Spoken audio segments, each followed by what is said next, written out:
నేటి వాగ్దానము, ఆయనను వెదుకువారి ఎడల ఆయన దయ చూపువాడు. విలాపవాక్యంలో 3:25 ఆయనను ఎవరైతే వెతుకుతారో వారికి దేవుడు తన దయ చూపిస్తాన్నాడు. కొందరు దేవుని సన్నిధికి వచ్చే విధానం కానీ ప్రార్థించే విధానం చూస్తే ఆశ్చర్యం అనిపిస్తుంది. ఏదో సండే మాత్రం ప్రభు సన్నిధికి వెళ్తారు. మరికొంతమంది పండగ క్రైస్తవులుగా క్రిస్మస్కి, ఈస్టర్కి మాత్రమే దేవుని సన్నిధికి వెళ్తుంటారు. అలా కాదు. ఆయన సన్నిధిని వెదకమని చెప్పిన దేవుడే ఎలా ఎదకాలి, ఎప్పుడు వెదకాలని కూడా చెప్పాడు. ఆయన వెతుకు వారికి ఏం దొరుకుతుంది? దయ, దేవుని ప్రేమ, దేవుని కృపను చేత మీరు నింపబడతారు. తన వెతుకు వారికి దయ చూపడం అంటే ఆయన ఇందు భయభక్తి కలిగి జీవించడం, ఆయన చిత్తం నెరవేర్చడానికి ఇష్టపడడం, ఆయన వాక్యాలు విని వాటిని గ్రహించుకొని మనం మేలు పొంది ఇతరుల మధ్యలో ఆయన సాక్షులుగా జీవించి దేవుని మార్గాన్ని చూపించేవారుగా మీరుండాలి. అప్పుడు దేవుని దయ అధికంగా ప్రభు మీకు దయచేస్తాడు. లేఖనాల్లో మనం గమనిస్తే ఆయన సన్నిధిని వెదకుడి, నిత్యము ఆయన సన్నిధిని వెదకమని 105వ కీర్తన 4-5 రాయబడింది. దేవుని సన్నిధిని వెదికి బహుగా దీవించబడిన వారిలో ఎబ్బేజు ఒకడు. అతని తల్లి అతనికి ఎలాంటి పేరు ఇచ్చిందంటే వేదన అని పేరిచ్చింది. అంటే శ్రమ, కష్టము, దుఃఖాల్లో నువ్వు పుట్టావురా కాబట్టి నీ జీవితం వేదనకరంగానే ఉంటుందేమో అన్నట్టుగా ఆ పేరు ఇచ్చినప్పుడు ఎబ్బేజ్ అనే పేరును బట్టి అతను సిగ్గుపడలేదు, కానీ తన బాధల నుండి విడిపించగల దేవునికి మొరపెట్టాడు. విశ్వాసంతో దేవుని వెదికాడు, ఆయన సన్నిధిని వెదికాడు, ఆయన ప్రార్థన చేశాడని రాయబడింది. ఏమని ప్రార్థించాడు? ఓ దేవా, నన్ను ఆశీర్వదించుము, నా సరిహద్దుల విశాలపరచుము, నీ హస్తం నాకు తోడుగా ఉంచుము, కీడును, నష్టమును, బాధను నాకు దూరం చేయమని దేవుని దగ్గర ప్రార్థించగా దేవుడైన ప్రభు అతని ప్రార్థన అంగీకరించి అతని తోటి సహోదరులందరికన్నా కూడా అతన్ని హెచ్చించాడట. అంటే తన చుట్టూ ఉన్న వారందరికన్నా హెచ్చించబడ్డానికి దేవుని దయ పొందాడు, మేలు పొందాడు. శ్రమల్లో, బాధల్లో, ఇబ్బందుల్లో ఉన్నవాడు ఎలా హెచ్చించబడ్డాడు, ఎలా పైకి రాగలిగాడు అంటే దేవుని దయ పొందాడు. మరి దేవుని దయ ఇతనికి ఎలా దొరికింది? దేవుని సన్నిధిని ఇతను వెదికాడు. నేటి వాగ్దానం, ఆయన వెదుకువారి ఎడల ఆయన దయ చూపువాడు. మీరు కూడా ఆయన సన్నిధిని వెదకండి. ఆయన సన్నిధిని వెతుకు ప్రతి ఒక్కరూ దేవుని దయతో నింపబడుదురుగాక. వచ్చి కీర్తన పాడుకుందాం పిల్లరా. ఆయన పరిశుద్ధాలయమందు, ఆయన పరిశుద్ధాలయమందు, ఆయన సన్నిధిలో, ఆయన సన్నిధిలో ఎల్లప్పుడూ దేవుని స్తుతించుడి, ఆ దేవుని స్తుతించుడి, ఎల్లప్పుడూ దేవుని స్తుతించుడి. పరిశుద్ధాలయమందు, ఆయన పరిశుద్ధాలయమందు, ఆయన సన్నిధిలో, ఆయన సన్నిధిలో ఎల్లప్పుడూ దేవుని స్తుతించుడి, ఆ దేవుని స్తుతించుడి, ఎల్లప్పుడూ దేవుని స్తుతించుడి. అనుదినము ఆయన వాత్సల్యత నూతనంగా పుడుతుందట. ఒకసారి మీరు నా వెనుకున్న సముద్రాన్ని గమనిస్తే సముద్ర కిరీటాలు ఒడ్డుకు వస్తూనే ఉన్నాయి. అలాగనే దేవుని యందు భయభక్తి గల వారి పట్ల, ఆయన వెదుకు వారి పట్ల ఆయన దయ వారి మీదకు వస్తూనే ఉంటుంది. ఆయన యందు భయభక్తి కలిగి ఆయన సన్నిధిని వెదికేవారుగా ఉందాం. ఈ ప్రపంచంలో మనం గమనిస్తే కొందరు ధనగణతలను వెదుగుతూ పోతున్నారు, మరికొందరు పేరు ప్రఖ్యాతుల కొరకు ప్రాకులాడుతున్నారు, మరికొందరైతే పాపక్రియల కొరకు పరుగులు తీసి వారి జీవితాన్ని నష్టపరుచుకుంటున్నారు. అయితే దేవుని యందు విశ్వాసం ఉంచి మారు మనసు పొంది రక్షణ పొందినట్లయితే అట్టువారు దేవుని వెతకడం ప్రారంభిస్తే ఆయన దయ, ఆయన ప్రేమ, ఆయన కరుణ మీ మీద బలంగా దిగి వస్తుంది. సముద్ర కిరీటాలు ఒడ్డుకు వచ్చినట్టుగా అనుదినము దేవుని వాత్సల్యత మీ మీదకి వచ్చునుగాక.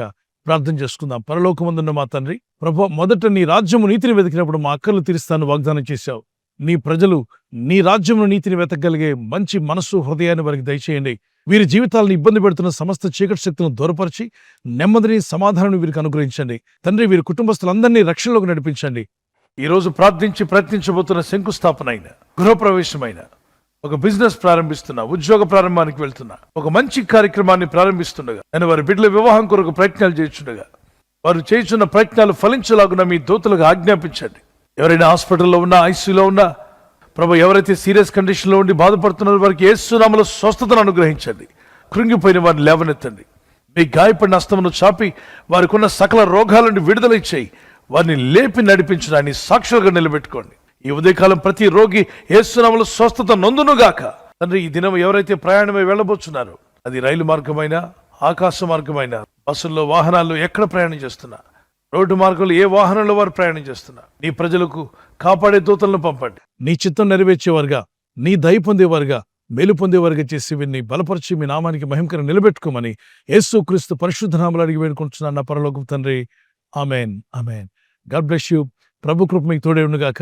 ఈ వాగ్దానం విని మీతో ఉంచుకోకుండా వాగ్దానం విన్న వెంటనే ఆమేన్ చెప్పి మీ ఫ్రెండ్స్ స్నేహితులందరికీ షేర్ చేయండి, లైక్ చేయండి. మీ కామెంట్స్ తెలియపరచిన దేవుని దయలో మీరు వర్ధిల్లాలని మా ప్రార్థన. God bless you.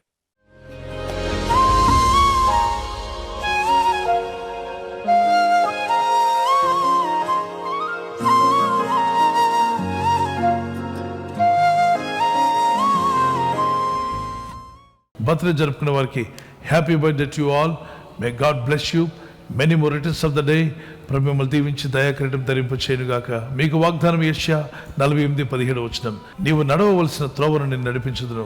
Those who are celebrating birthday, this is the promise of God for you. He directs you in the way you should go. మీరు వెళ్లాల్సిన మార్గాన్ని దేవుడు మీకు డైరెక్ట్ చేసి నడిపించునుగాక. ఆమేన్. Praise the Lord. మరి వెడ్డింగ్ యానివర్సరీ జరుపుకునే happy anniversary. Many more returns of the day. God bless you. ప్రభు రాకడ ఆలస్యమైతే మీరు silver jubilee, golden jubilee, platinum జరుపుకునే కృప కూడా దేవుడు మీకు దయచేయునుగాక. నేను మీకు ఖ్యాతిని మంచి పేరును తెప్పించుదును. I will give you honour and praise.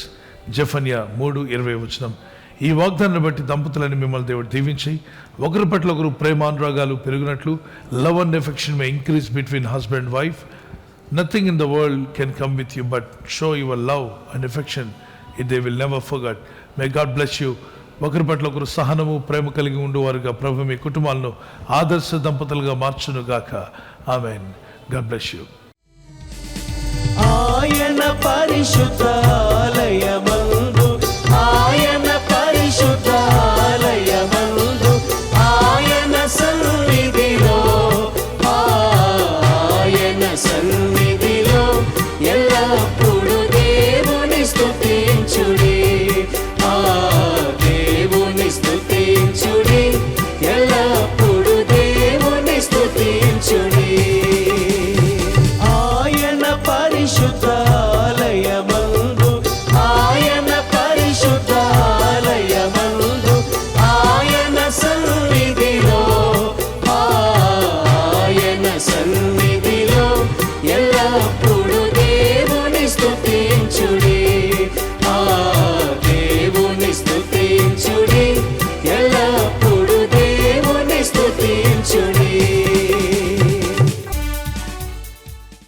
ఈ ఛానల్ ను మీరు సబ్స్క్రైబ్ చేసుకోవడం వలన 2 పనులు జరుగుతున్నాయి.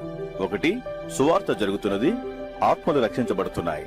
రెండవది, పేదలకు అనాథలకు ఈ ఛానల్ ద్వారా సహకారం అందించడం జరుగుతుంది. మనం సబ్స్క్రైబ్ చేసుకోవడం వలన అందరికీ సహాయం చేసిన వారమవుతున్నాం. ఖచ్చితంగా ఈ యూట్యూబ్ ఛానల్ ను సబ్స్క్రైబ్ చేసుకొని బెల్ బటన్ ను క్లిక్ చేయండి. మీకు వెంటనే మెసేజెస్ పంపబడతాయి.